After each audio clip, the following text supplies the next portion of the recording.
तो आकार देखो दुर्योधन।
मैंने शांति दी दुर्योधन और तुमने स्वीकार नहीं की। मैंने मैत्री दी परंतु अपने अहंकार के आगे तुम्हें मैत्री का मूल्य समझ नहीं आया।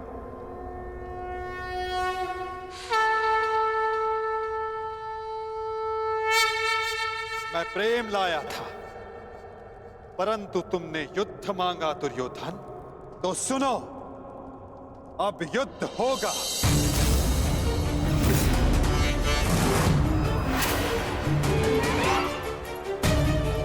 मैं जीवन का संदेश लाया था, तुमने मृत्यु का विकल्प चुना, तो मैं मृत्यु दूंगा।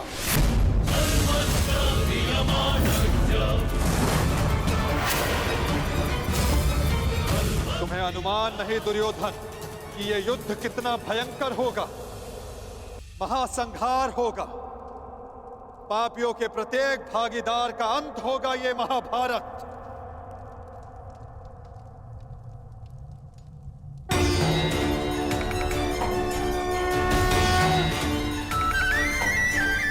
श्री कृष्ण गोविंद हरे मुरारी, हे नाथ नारायण वासुदेवा।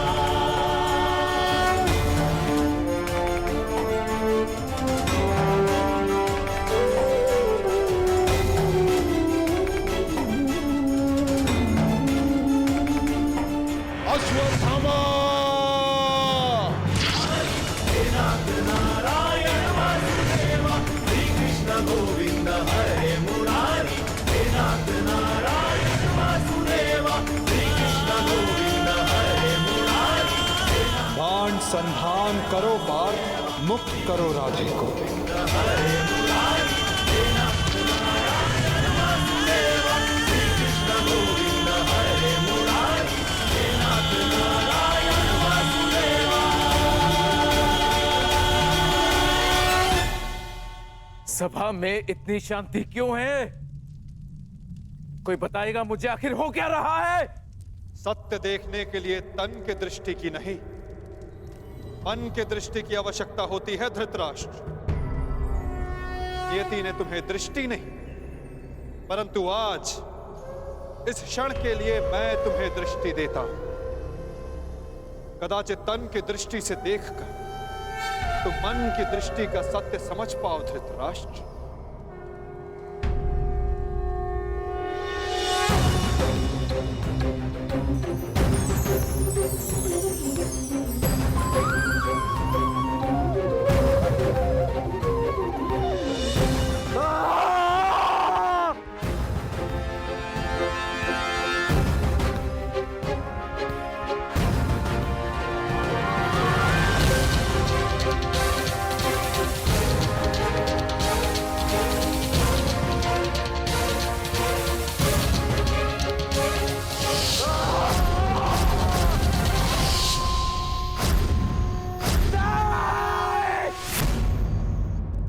नहीं चाहिए ये दृष्टि मुझे, वापस ले लो।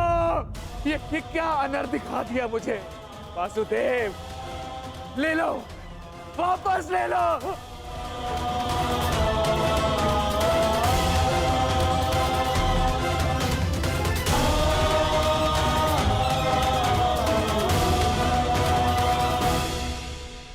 जो सबने देखा वही अंत है और वही नया प्रारंभ। परंतु ये आप सबको स्मरण तब होगा जब ये वास्तविक में आप सबके साथ घटित होगा।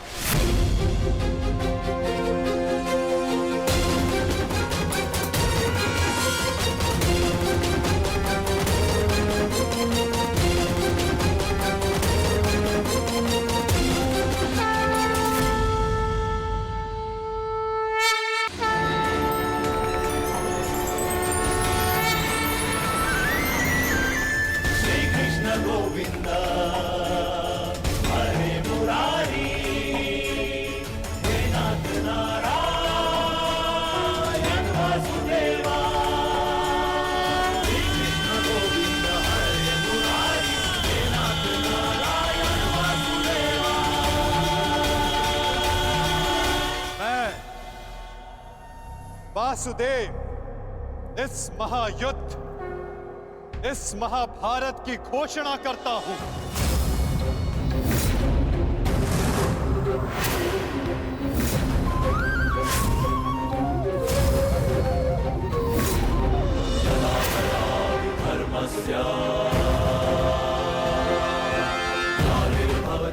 स्मरण रखना दुर्योधन, तुम्हारे इस अभिमान के साथ साथ तुम भी इस धरा पर ऐसे गिरोगे कि कभी उठ नहीं पाओगे। इस महाहिंसा, इस महाविनाश के उत्तरदायित्व का बोझ तुम अपने साथ दूसरे लोक लेकर जाओगे दुर्योधन।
केशव,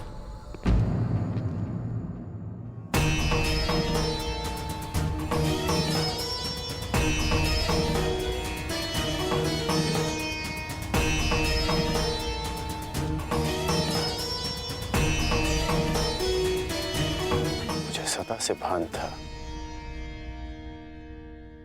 कि आप साधारण मनुष्य नहीं हैं।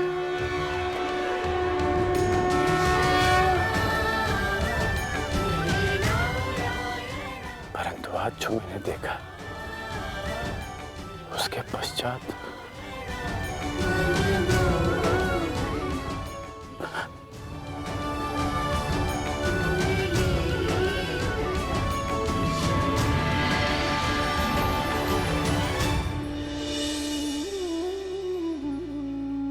मेरे साथ आओ मित्र। ये स्थान अब वार्ता करने के लिए उचित नहीं रहा। यहां शब्दों का कोई मोल नहीं। यहां शब्द केवल सुने जाते, समझे नहीं जाते। आओ मेरे साथ।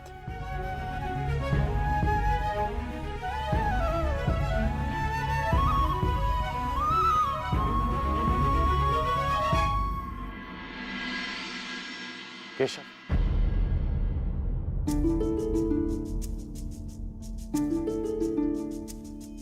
शांति न्याय एक बार आप मेरे सारथी बने थे,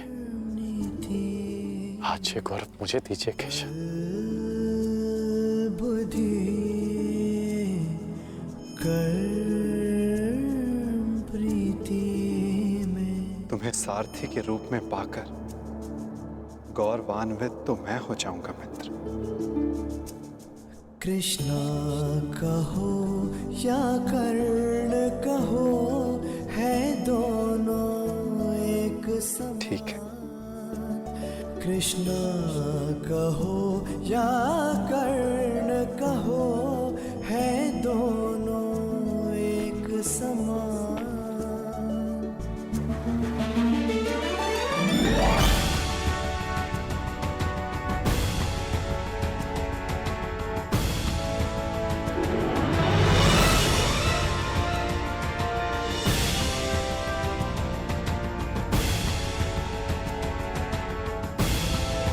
कुछ भी तुम्हारे मन में आप ही पढ़ लीजिए ना केशव कि क्या है मेरे मन में।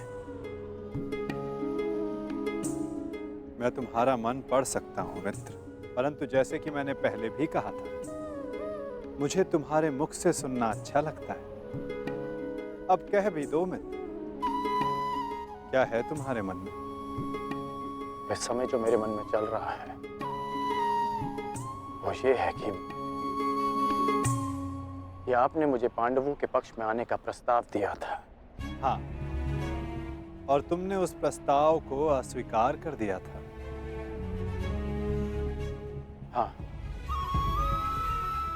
परंतु मैंने कभी नहीं सोचा था कि मेरा ये निर्णय मुझे आपके विपक्ष में खड़ा कर देगा केशव। आपको तो युद्ध का परिणाम पता है ना केशव। किसी अनहोनी के होने से पहले उसका ज्ञात हो जाना, क्या वो आपको पीड़ा नहीं देता केशव? मनुष्य संतोष से इसलिए जीता है क्योंकि वो नहीं जानता कि अगले पल क्या होने वाला है। वो नहीं जानता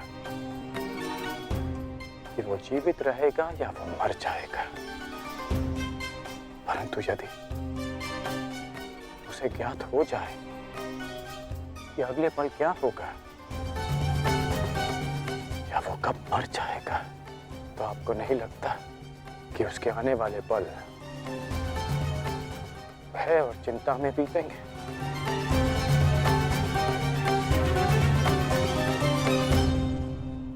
ये सोच पर निर्भर करता है अंगराज।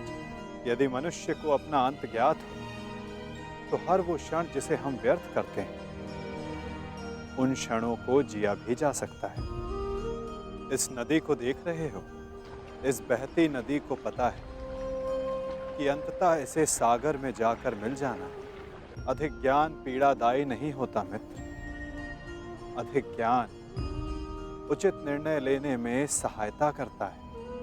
यदि तुम्हें भी भूत और भविष्य का कुछ अधिक ज्ञान होता तो कदाचित तुम भी अधिक न्यायपूर्वक निर्णय कर पाते। आपका मंतव्य यही है ना कि पांडव उचित हैं और दुर्योधन अनुचित?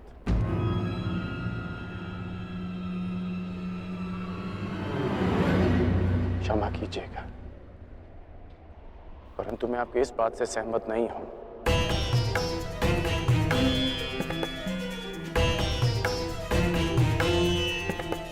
मुझे लगता है केशव कि दोनों अपने अपने स्थान पर दोषी हैं।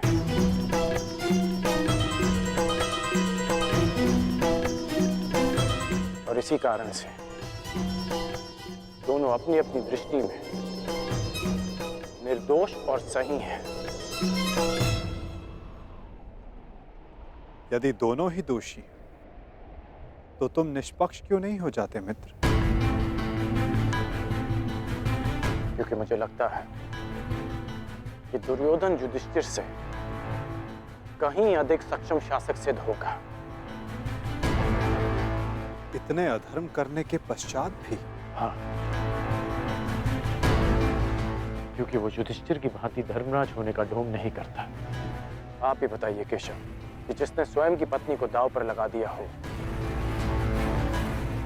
जिसने द्यूत के कुचक्र से निकलकर स्वयं को द्यूत में फिर से फंसा लिया हो, वो कैसा धर्मराज?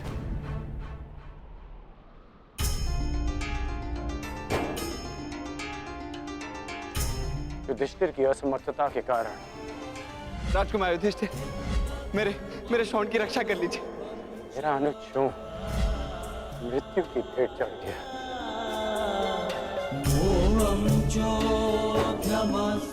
जब मुझे सूतपुत्र कहकर रंगभूमि की स्पर्धा में भाग लेने के लिए अयोग्य घोषित कर दिया गया था, राजकुमार के साथ द्वंद्व की अनुमति एक सूतपुत्र को नहीं दी जा सकती।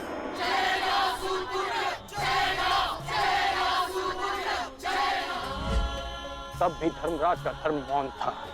ऐसे में दुर्योधन ने मेरा हाथ थामा, जिसे आप अधर्मी कहते हैं।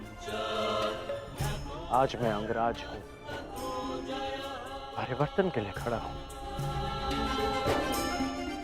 वो केवल दुर्योधन के कारण। केशव, मैंने कहा था ना, यदि तुम्हें तनिक अधिक ज्ञान होता तो तुम उचित निर्णय ले पाते मित्र।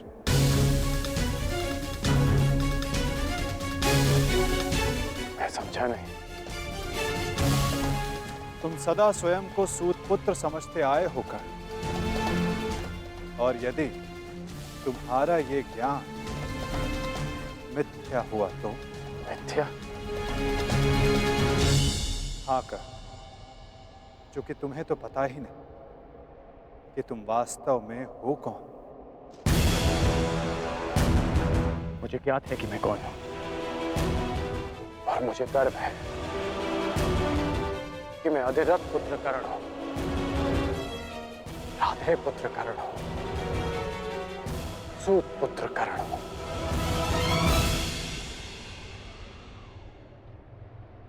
तुम राधे नहीं हो अंगराज, तुम अधिरथ पुत्र नहीं, तुम सूत पुत्र नहीं।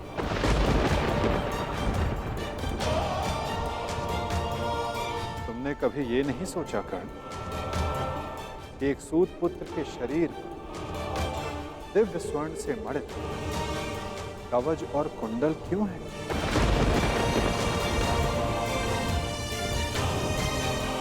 तुम्हारे मन में यह प्रश्न कभी नहीं उठा कि एक साधारण से सारथी के पुत्र के पास ये कवच और कुंडल क्यों?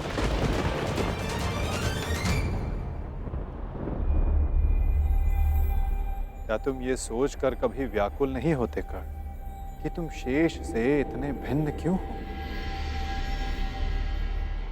तुम सूर्य पुत्र कर्ण, सूर्य पुत्र कर्ण, सूर्य पुत्र कर्ण, सूर्य पुत्र कर्ण।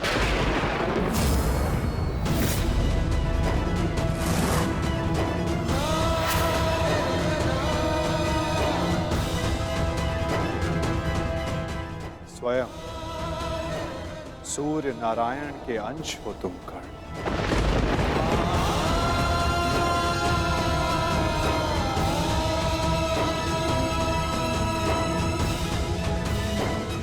यह सत्य है, मेरे पिता अधिरथ हैं, और मेरी माता राधा। सत्य से भागो मत कर्ण, और सत्य यही है कि अधिरथ तुम्हारे पालक पिता हैं। तुम उन्हें गंगा किनारे मिले थे, कभी सोचा नहीं कि क्यों सूर्य का तेज तुम्हारे मुखमंडल पर रहता है? कभी अनुभव नहीं किया मित्र कि क्यों सूर्य का ताप तुम्हारे शरीर पर स्निग्धता का अनुभव कराता है? तब भी समझ नहीं आया तुम्हें जब दिग्विजय करते समय पांचाल युद्ध में क्यों शत्रु पक्ष पर सूर्य देव का ताप बरस रहा था? क्योंकि तुम अधिरथ पुत्र नहीं, तुम सूर्य देव का आशीर्वाद हो कर्ण।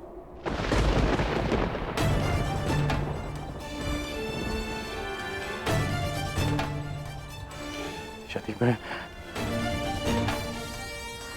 पिताश्री को गंगा किनारे मिला था तो मेरी माता को कर्ण, अपनी माता से बहुत पहले से भेंट करते आ रहे हो तुम कर्ण, क्योंकि रक्त सदा रक्त का सम्मान करता है। कभी सोचा है कि वो कौन है? जिनके समक्ष आते ही तुम्हारी दृष्टि उनके पांव की ओर चली जाती है? वो कौन है जिनसे हर युद्ध से पूर्व उनका आशीष लेने का तुम्हारा मन करता है? कौन है कर्ण जो सदा तुम्हें अपने पुत्रों के समान प्रेम करती है? वो कौन है जिनकी आंखें तुम्हें देखते ही भर आती हैं? अर्जुन से द्वंद्व होने के पश्चात भी तुमने कभी पांडवों का अहित नहीं चाहा, कभी उनकी रक्षा की, कभी उन्हें चेतावनी दी। क्यों कर्ण? इसलिए नहीं कि तुम न्याय चाहते थे, अपितु इसलिए कि तुम्हारी धमनियों में बहता हुआ रक्त तुम्हें पुकार रहा था। हाँ कर्ण, तुम राधे नहीं कुंती पुत्र हो, पांडवों के ज्येष्ठ हो।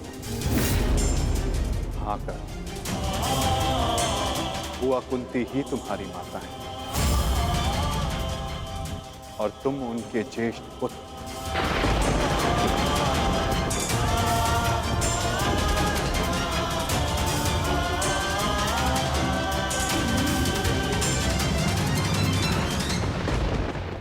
ये सत्य नहीं है। कह दीजिए केशव कि यह सत्य है। आप चाहते हैं ना कि मैं पांडवों के पक्ष में हो जाऊं, अपने मित्र का साथ छोड़ दूं, इसलिए आप मेरे साथ छल कर रहे हैं। हाँ, आप छल कर रहे हैं मेरे साथ।